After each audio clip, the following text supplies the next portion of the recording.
Oi, tudo bem? Eu sou Henrique de Bugalho e este é o Vlog do Escritor.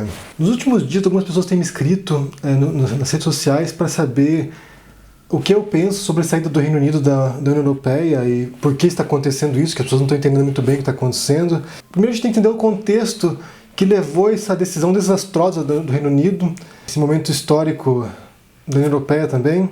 A União Europeia foi criada inicialmente em 1957, e ela era uma proposta para estreitar os laços comerciais entre alguns países europeus após a Segunda Guerra Mundial. Os primeiros membros foram a França, a Itália, Luxemburgo, Bélgica, a Holanda e a Alemanha Ocidental, e na época se chamava Comunidade Econômica Europeia. Como vocês podem ver, o Reino Unido não fazia parte desse primeiro grupo, ele só foi entrar na União Europeia em um acordo que incluiu vários outros países em 73. Posteriormente, em 1992, o bloco mudou o nome para União Europeia, e desde então, eles têm seguido um rumo de cada vez mais unificação das instituições. Atualmente, se a gente contar ainda o Reino Unido, são 28 países que fazem parte do bloco da União Europeia, e há a perspectiva de entrar mais países no futuro. Em 2002, foi criado o euro, uma moeda única que não foi adotada pelo Reino Unido. O Reino Unido permaneceu com a libra esterlina. Inclusive, o euro até hoje é motivo de divergência entre os países.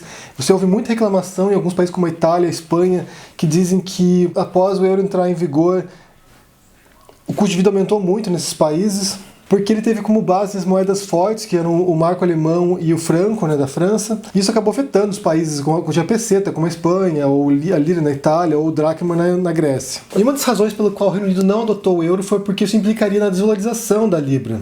Ou seja, desde o princípio, o Reino Unido foi a ovelha negra do bloco, opondo-se a vários projetos de integração da União Europeia. Um desses projetos é a zona Schengen, que é uma zona sem fronteiras entre vários países da União Europeia. Quase todos os países da União Europeia eles são sem fronteira, ou seja, você pode viajar entre um país ou outro sem precisar passar por postos de imigração, sem apresentar passaporte, você simplesmente viaja. E inclusive países que não fazem parte da União Europeia, como a Suíça, a Noruega, a Islândia, pertencem à zona Schengen. Essa área está um pouco em risco atualmente por causa do fluxo migratório dos países como a Síria ou como o Afeganistão, que estão entrando massivamente na Europa. Então alguns países já estão com fronteira fechada para evitar o fluxo migratório. O Reino Unido não faz parte da zona Schengen, e o Reino Unido e a Irlanda não fazem parte. Ou seja, se você for viajar de algum país europeu para a Inglaterra, você vai passar por um posto de imigração, você vai passar por uma verificação de imigração, tem de apresentar passaporte. Mesmo se você for europeu, e a princípio você pode tentar ser recusado se você for considerado como uma ameaça para o país. Essa livre circulação é um dos princípios básicos da União Europeia, que são 4 princípios, que é livre circulação de capital, livre circulação de mercadorias, livre circulação de pessoas e livre circulação de serviços. Ou seja, qualquer cidadão da União Europeia pode se mudar para outro país da União Europeia, trabalhar livremente, fazer residências, essas coisas. Esse é um dos problemas centrais que motivou a saída do Reino Unido da União Europeia, a imigração. Uma das promessas do ex-primeiro-ministro David Cameron era reduzir a imigração, reduzir os índices de imigração. Atualmente gira em torno de 330 mil novas pessoas por ano entrando no país. Deste número, apenas 180 mil são europeus, o resto são de outros países, são imigrantes de outros países, muitos deles da área da Commonwealth, que é uma área que engloba muitos países que eram ex-colônias britânicas, como Canadá, África do Sul, Austrália, Nova Zelândia, Jamaica, Índia e Paquistão. Há muitos imigrantes da Commonwealth no Reino Unido. Só que na hora de utilizar esse discurso xenófobo para sair da União Europeia, não importa, realmente eles querem atacar os imigrantes, não importa onde eles venham. Outro argumento para a saída do Reino Unido é a contribuição anual que eles dão para o orçamento da União Europeia, que está em torno de 10 bilhões de libras ao ano, após a restituição. O que acontece é que todos os países da União Europeia eles têm de dar essa contribuição, que não é voluntária, eles têm de dar essa contribuição para o fundo da União Europeia. Esse dinheiro ele é revertido para projetos, ele é reenviado para os países, para obras de infraestrutura, para subsídios agrícolas, subsídios de pesca, para fundos universitários. E como esse fundo é baseado no PIB, o Reino Unido é o segundo maior contribuidor para o fundo da União Europeia. Um dos argumentos dos políticos que apoiavam a saída do Reino Unido era de que esse dinheiro de 10 bilhões de libras após a retribuição, após o retorno, ele serviria para o próprio país investir, sem precisar da intervenção da União Europeia, sem precisar que a União Europeia decidisse o que eles vão fazer com esse dinheiro. O terceiro argumento para a saída da União Europeia é a tremenda burocracia e a lentidão nas decisões da União Europeia. Caso o Reino Unido não fizesse parte do bloco, ele poderia negociar livremente com outros países, sem precisar da aprovação e da votação da União Europeia. E por fim, o último argumento do Reino Unido é que a Europa tem se encaminhado para a formação de um superestado europeu que retiraria a autonomia dos países. Inclusive, um dos principais discursos de quem queria sair da União Europeia era Take Our Country Back, que é tomar conta de novo do nosso país, fundado numa noção de soberania perdida, né, como se a Europa determinasse os rumos do que o Reino Unido tem que fazer.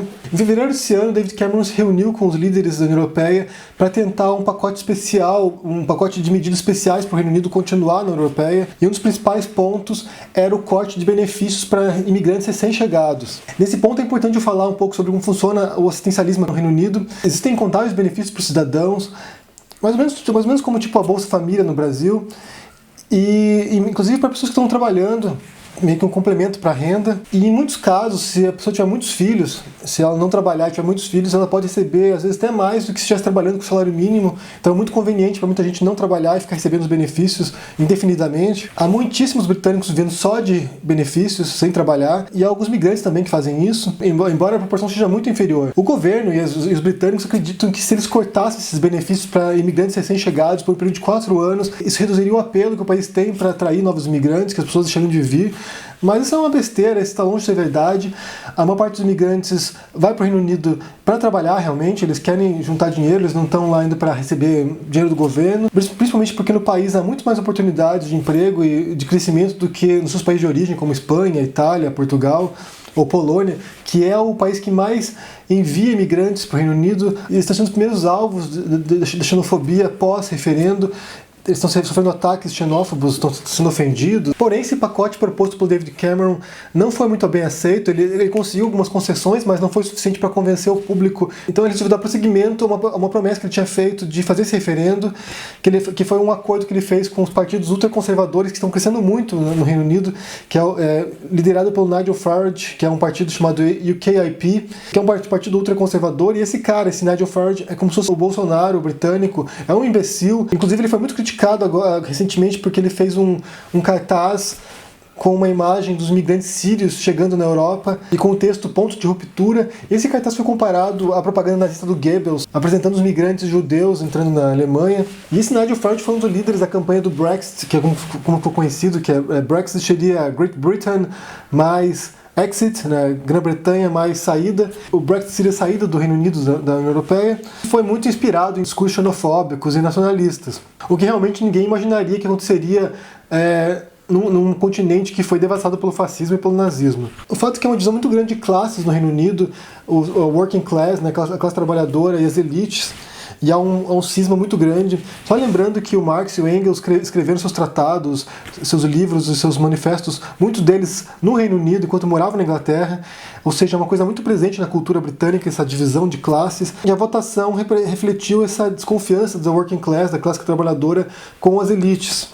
Pois essa divisão, né, essa luta de classes, serviu como motor para a saída da União Europeia. Além disso, houve um conflito generacional, um conflito de gerações, que um grande percentual de pessoas, de britânicos com mais de 45 anos, votaram para sair da União Europeia, enquanto que os mais jovens votaram para ficar. E isso me dá a impressão que esses mais velhos estavam tentando recuperar uma glória passada do país que se perdeu, mas sinceramente também é uma grande bobagem. E por fim, o terceiro conflito foi um conflito regional. Boa parte da Inglaterra, excluindo algumas cidades principais como Londres, Manchester, Liverpool, votou para sair, incluindo o País de Gales. Por outro lado, a maioria dos cidadãos da Escócia e da Irlanda do Norte votaram para permanecer no Reino Unido, então houve uma cisão no país.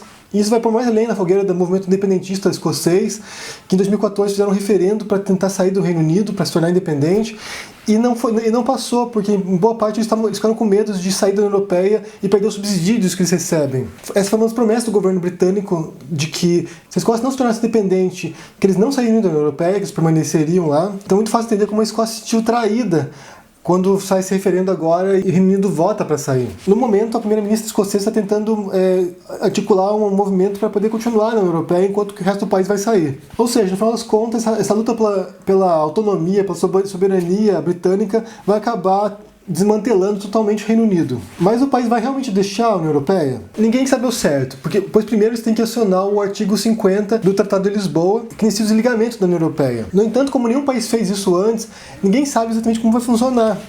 O que se sabe é que, depois que foi acionado o artigo 50, o Reino Unido tem 2 anos para fazer as articulações, para fazer os acordos, para saber o que ele vai manter ou não dos tratados da União Europeia. Só que pode levar até uma década para solucionar todos esses pepinos. Os mercados estão nervosos e os economistas preveem que o Reino Unido vai entrar numa recessão, que muitas empresas deixarão Londres, que é o centro financeiro da União Europeia atualmente, para se mudarem para a Europa continental, e que a Libra vai continuar se desvalorizando, e que o Reino Unido vai perder muita relevância global. Outra consequência que a gente já está vendo é uma crescente onda de xenofobia e de racismo. Aumentou bastante o número de casos e denúncias de ataques xenófobos no país, contra imigrantes, contra estrangeiros, e isso tende a se acentuar ao longo das próximas semanas, dos próximos meses. Principalmente porque muitos dos políticos que defendiam o Brexit já disseram que não terão como controlar a imigração e que nada vai mudar. Além disso, está ocorrendo uma crise política tremenda no país. O Partido Trabalhista, que é o Labour, está se desmantelando, está em conflito. O partido dos Tories, que são os conservadores, estão divididos. Então está um caos, o país está um caos. E caso o país realmente saia da União Europeia, os líderes dos países europeus já demonstraram que vão fazer linha dura com o Reino Unido, que não vão fazer concessões, não estão dispostos a deixar que eles ponham as cartas na negociação, porque eles não querem que a saída do Reino Unido demonstre que é vantajoso sair da União Europeia e contamine outros países do bloco. O fato é que poucos acreditavam realmente que o Reino Unido votaria para sair da União Europeia, e muitos britânicos já estão arrependidos do voto que deram e estão até sugerindo um segundo referendo para reverter a decisão. Agora só resta esperar e ver o que vai dar essa cagada histórica aqui, o que vai acontecer. Mas realmente acho que foi uma péssima decisão. Há muita tensão no país. Isso pode desestabilizar a economia global. Então foi uma grande burrada e movida pelos motivos mais absurdos possíveis. Motivos raciais, motivos étnicos, motivos nacionalistas. Então é um grande erro, na minha opinião. Espero ter ajudado você a compreender essa situação. Se você gostou desse vídeo, dê um joinha aí embaixo, deixe seu comentário e a gente se vê por aí. Abraço e até mais.